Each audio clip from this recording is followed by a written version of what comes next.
Magandang araw po muli sa inyo mga kapatid ko sa pananampalataya. Muli tayong sasagot sa inyo pong mga katanungan at bigyan po natin ito ng paglilinaw. Galing po ito kay Romeo, basahin po natin. Brother, good morning. Pwede po bang matingnan ninyo sa Mabuting Daan ni Willie Santiago? Ang paksa ay heart and prayer. Kung wala ba siyang mali dyan? Kasi sabi niya, marami ng tao sa langit. Salamat bro. At bago po tayo magpatuloy sa ating pong pag-aaral ng salita ng Diyos, nais ko po munang welcome ang bawat isa sa inyo, maging to sa bago na napapadaan sa ating channel. Please like and subscribe to our channel. I-click mo na rin yung ring bell button para lagi kang update sa ating mga ina-upload. At ngayon, balikan po natin ang tanong na ito para mabigyan po tayo ng tamang unawa sa mga kasulatan. Alam niyo po dito sa tanong na yan, no, kung kayo po ay nakikinig sa iba't ibang mga nangangaral at tuturo, may bili naman po ang ating Panginoong Diyos na isinulat ito ng kanyang mga alagad. Basahin po natin. Sa unang Juan 4:1, mga minamahal, huwag ninyong paniwalaan ang bawat espiritu, kundi inyong subukin ang mga espiritu kung sila'y sa Diyos, sapagkat maraming lumitaw na mga bulahang propeta sa sanlibutan. Ngayon po, para maunawaan po natin yung sinasabi po ditong bulaang propeta, hindi po nagsasabi ng totoo. Ibig sabihin po, pawang kasinungalingan ang sinasabi. Hindi sinalita ng Panginoon ang mga bagay na yan, ibig sabihin po, yun po ang mga bulaang propeta. Ngayon, tukuyin natin itong inyong pong katanungan na kung saan, ulitin natin. Pwede po bang matingnan ninyo sa Mabuting Daan ni Willie Santiago?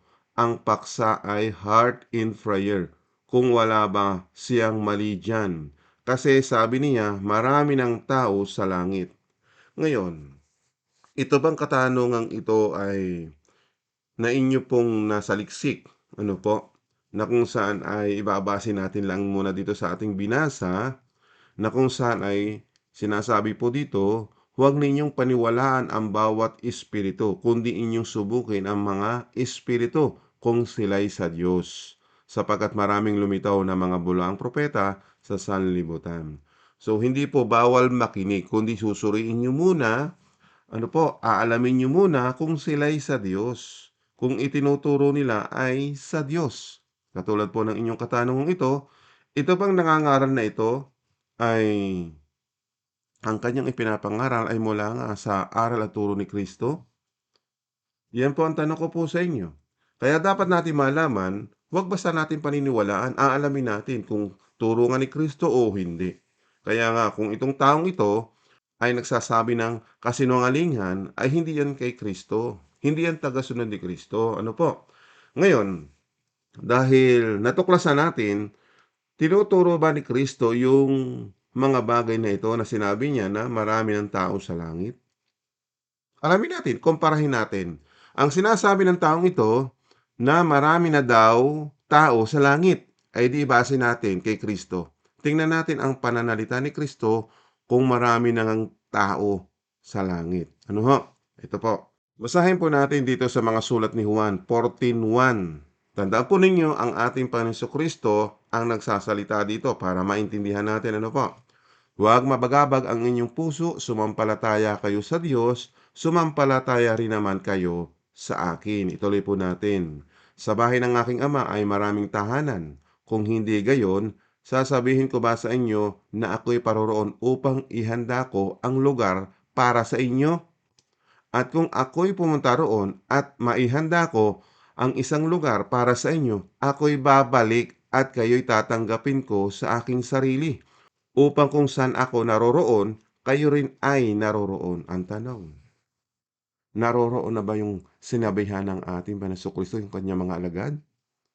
Ito pa ang tanong, nakabalik na ba ang ating Panginoong Kristo para sunduin yung kanyang pinangakuan?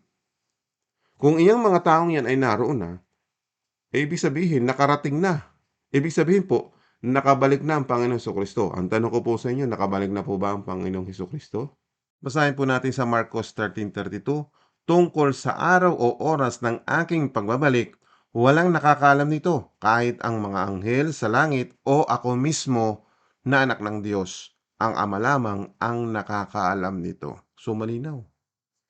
Alam ba ng taong nangangaral na 'yan na tinatanong po ninyo na nakabalik na para dalhin sa langit ang mga tao, kung marami ng tao sa langit?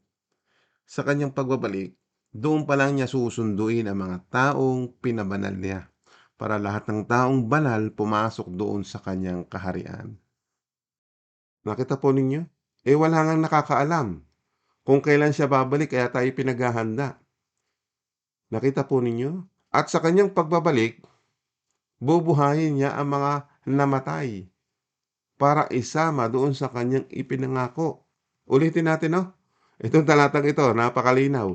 At kung ako'y pumunta roon at maihahanda ko ang isang lugar para sa inyo, ako'y babalik at kayo'y tatanggapin ko sa aking sarili upang kung saan ako naroroon, kayo rin ay naroroon. Oh, 'di ba? So hindi pa nakakabalik ang Panginoong Jesucristo para sunduin ang kaniyang mga pinangakuan na kung saan ay ito, mga namatay na po ito, ano, dapat nabuhay na muli 'yan. Malalaman 'yan ng mga lahat ng tao, mga naunang namatay. Kasi nga po lahat bubuhayin. Nabuhay na ba ang mga patay? Para dalhin doon sa ipinangako ng Diyos. 'Di ba, ang pangako ng Diyos ay ito, "Sa bahay ng aking Ama ay maraming tahanan." O pinaghanda nga ng Diyos ng kalalagyan ang bawat taong sasampalataya at susunod sa kaniyang kalooban. 'Yan po pinaghahanda. Kaya kung ikaw ay sumusunod sa kanyang pamaraan at utos ng Diyos, meron kang lugar para sa iyo doon sa tahanan ng Ama. Yan po ang patunay. Sa bahay ng aking Ama ay maraming tahanan. Ibig sabihin, doon yan sa paraiso o doon sa ikatlong langit. Napag-aralan naman po natin yung ikatlong langit na kung saan yun ang tinatahanan ng Diyos, yun ang lugar ng Diyos para bigyan tayo ng lugar kung tayo makakasunod. Ang manatili hanggang wakas ay siyang maliligtas. Amen? Pati yung mga taong pinangakuan na magtitiis hanggang wakas ay maliligtas ay makakasama diyan sa paghahari ng Panginoon. Para tanggapin tayo sa kanyang kaharian, ano ba ang utos ng Diyos? 'Di ba't sumunod tayo, mga kapatid kaibigan? Ito po, lilinaw ko po sa inyo. May katotohanan ba ang sinabi ng taong ito? Ano ho, na kung saan marami na daw tao sa langit. Kung sinasabi mong walang mali, hindi pwede natin paniwalaan ang ganitong nagsasalita sapagkat walang katotohanan ang kanyang sinasabi. Ang paniniwalaan natin yung sinabi ni Kristo. Amen po ba? Yan. Sa bahay ng aking Ama ay maraming tahanan, kung hindi gayon, sasabihin ko ba sa inyo na ako'y paroroon upang ihanda ko ang lugar para sa inyo? At kung ako'y pumunta roon at maihanda ko ang isang lugar para sa inyo, ako'y babalik at kayo'y tatanggapin ko sa aking sarili upang kung saan ako naroroon, ako rin ay naroroon. Nasaan ba? Nasaan ba yung ating Panginoong Jesucristo? Di ba't naroon sa piling ng Ama? Nasundo na ba ang kanyang mga alagad? Yung lahat ng sumunod sa mga pamaraan at utos ng Diyos? Kasi nga po kailangan yun. Iyon ang isang bagay na kailangan natin. Kung hindi ka marunong sumunod dito sa lupa, paano ka makakasunod doon sa langit? Dito ang training ground. Matutunan natin yung mga bagay na inuutos ng Diyos. Kapag sinusunod natin, marunong ka na sumunod, siyempre po pagdating doon sa kanyang kaharian, ay kailangan ganun din ang gawin mo. Hindi ka mamamatay tao, hindi ka magnanakaw. Nakita po ninyo ang ibig sabihin. Yan ang hindi nyo nalalaman. Huwag kayong padadaya kanino man, kundi alamin ninyo ang kalooban ng Diyos, maging sa sinasabi ng ating Panginoong Hesukristo. Amen po ba? Yan po ang dapat nating malaman. Ngayon, para hindi tayo madaya ng mga ganitong mga maling aral, kung kayo po'y nakikinig sa kanila, no ho, huwag kayo padadaya. Katulad po ng mga ganitong mga tanong ninyo, at alam ko po marami kayong gustong subuking mga ngaral, wala pong problema. Baka naman kayo ang madaya. Basta importante, yung aral ba ay galing kay Kristo o galing sa tao laang? Ngayon, ito ba ang tanong na ito? Galing ba sa tao ang aral na yan? Diyan sa taong yang nangangaral na yan? O kay Kristo ba? So, yung aral na yan ay hindi kay Kristo. Yung sinasabi niya na marami ng tao sa langit, di ba? O, tingnan nga natin dito sa mga kasulatan. Basahin natin dito sa mga sulat naman ni Propeta Daniel. Ano, para makita natin. At ikaw, Daniel, ipagpatuloy mo ang iyong gawain. Mamamatay ka, pero bubuhayin kang muli sa mga huling araw upang tanggapin ang iyong gantimpala na inihanda para sa iyo. Tingnan mo si Propeta Daniel. Mamamatay siya, pero nag-iintay siya na buhay muli, no? Ng ating Panginoong Diyos para makamtan niya yung inihanda para sa kanya na buhay na walang hanggan. Makapasok doon sa kaharian ng Diyos. Doon walang kamatayan, walang kabulukan. O ito pa isa.